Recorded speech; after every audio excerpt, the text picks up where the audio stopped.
Ayan, for today's video ay magluluto po tayo ng irish. Ayan, Arabic foods na naman. Ayan, naglaga po pala ako ng isang buong manok. Tsaka, hindi ko tinapon yung sabaw.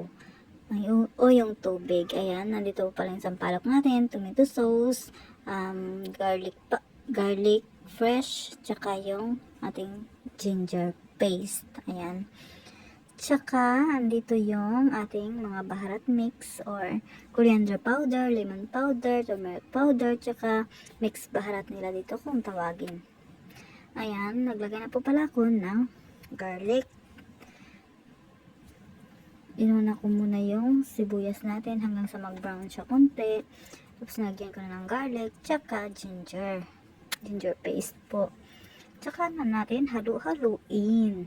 Ayan. Dapat haluin natin ng mabuti para hindi siya masunog.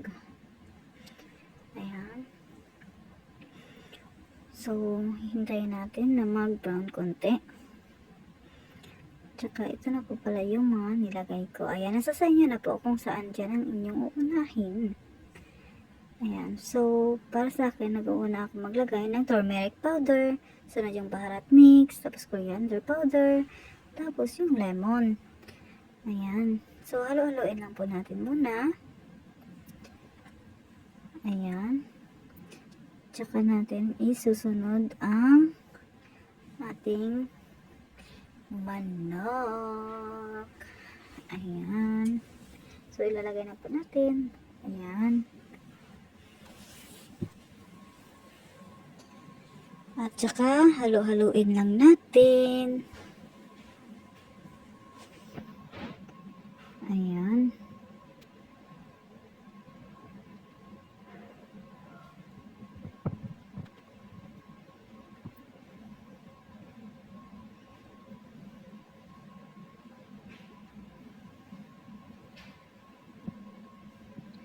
Ayan. Tsaka natin ilalagay ang ating pinaglagaan kanina ng manok. Ayan. Diba? Hintayin lang natin konti. Hanguin lang natin saglit. Tapos, tsaka na natin ilalagay ang ating tomato sauce. Ayan. Next na natin ilalagay ang tomato sauce, guys. Ayan. Huwag na natin to patatagalin pa para mabilis tayong matapos. Ayan. So, ayan na guys. Nilagyan ko na. Hindi ko na napakita sa inyo kung paano ko siya nilagay. Basta, nagbuhos lang ako doon ng kaunti. Ayan. So, nag-iba na yung kulay niya compared dun kanina. So, hanguin lang natin ulit para hanggang sa maging hanggang sa kumulo siya. Ayan. Ba yan, guys? Mamali-mali na ako. Ayan. Nilagyan na natin ng sampalok. Diba? Ayan, ganyan lang. Ayan. Oops. Parang ayaw makisama. Ayan. Kasi dapat ano siya, medyo maasim. Kaya mas damihan natin ang paglagay ng sampalok. Ayan. So, habang kumukulo yan siya, lalagyan na natin ng tomato paste. Ayan. Kunti lang siya. Muna. Kalahati. Kalahati muna yung inuna ko. Ayan.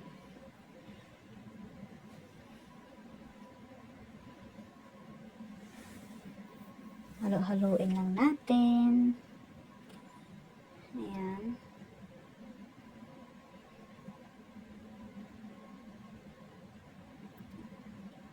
Okay. So, ipapakita ko nga po pala sa inyo yung kanin niya. Ayan. Binabad ko po siya kagabi pa. So, mag 12 hours na siyang nakababad. So, malambot na rin siya. Tsaka, ito yun pala siya. Crushed wheat. Ayan. Diba? Ayan. Ayan. Diba? Malambot na siya, guys. And so, ready na talaga siya. Kasi pag hindi mo yan siya binabad, matagal siyang maluto. Mas inabutin ka ng siyam-siyam. Siyam-siyam. So, hahanguin na natin. Hahanguin kasi kumulo na. Tingnan natin muna ang manok. Ayan, parang okay na rin. So, hintay tayo konti. Tsaka natin ilalagay yung ating mahiwagang yerish. Diba? So, dapat maluto talaga siya. Yung kulong-kulo. Lutong-luto yung manok ay para mamaya yun pa yan? Yung durugin natin sa pamagitan ng mixer. Ayan. So, nilagay ko na po pala yung crush wheat. Ayan.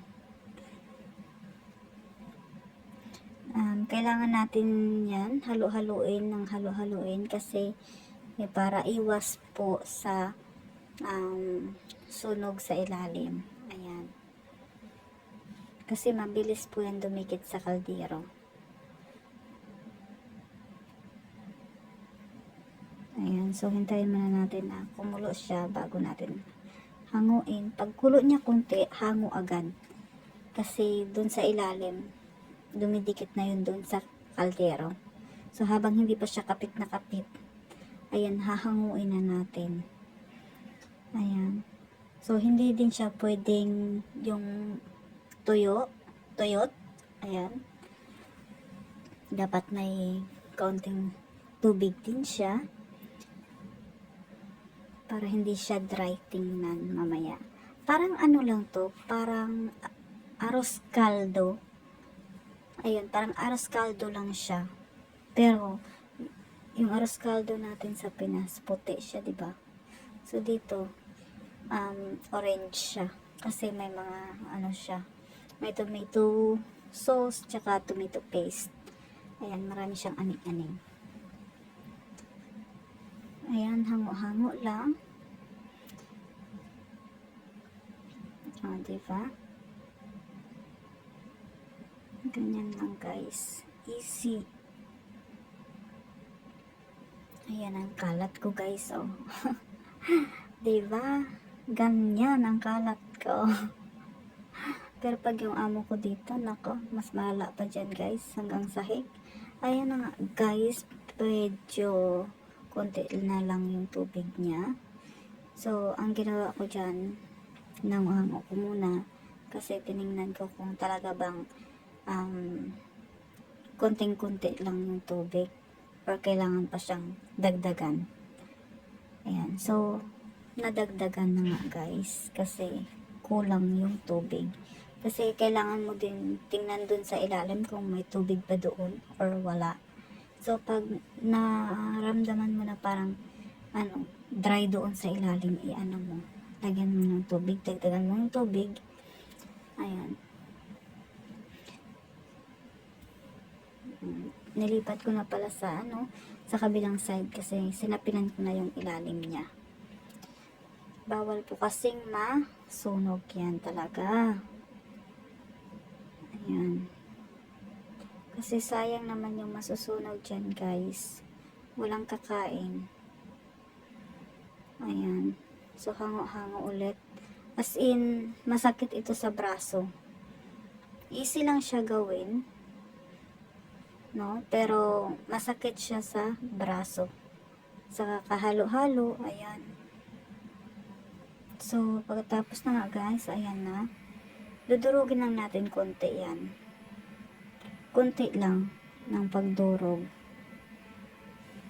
Ewan ko ba kung bakit nila dinudurog pa.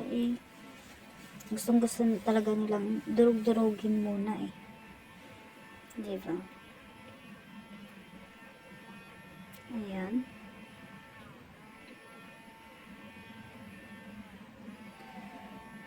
So, ayan, guys. So, hanggang dito na lang, guys, ang aking video. Sana may natutunan na naman kayo sa aking niluluto ngayong araw. So, sa lahat na nandyan, nanonood, thank you so much guys. Salamat sa inyong suporta. Ayan. Sa team Dong IB community. Ayan. Thank you so much. Buholana. Team Buholana. Thank you so much. Ayan. So, hanggang dito na lang guys. Thank you for watching. Bye!